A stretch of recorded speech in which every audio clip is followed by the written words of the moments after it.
ఇది ఎందుకు నా అభిమానులు ఎందుకు చెప్తున్నాను ప్రత్యేకించి, మీరంత సున్నితంగా ఉండకండి. మీరు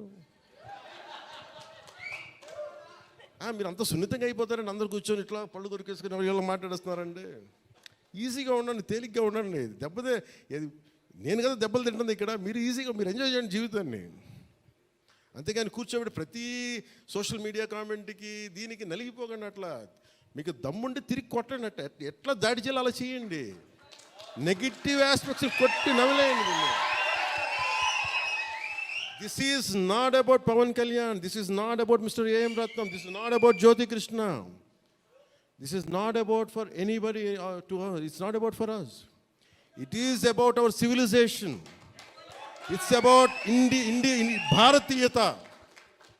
ఇవన్నీ వస్తాయి వెళ్తుంటాయి. కానీ మన హిస్టరీ బుక్స్లో, మన చదువుకున్న స్కూల్ సిలబస్లో అసలు అందరూ మంచి వాళ్ళు అంటే మహానుభావులు, వాళ్ళు ఏం మహానుభావులు కదా, మంచి వాళ్ళు చెత్త పని కూడా చేశారు వాళ్ళు. అది చెప్పినందుకు and for ever there is a visual reference for what Aurangzeb had done.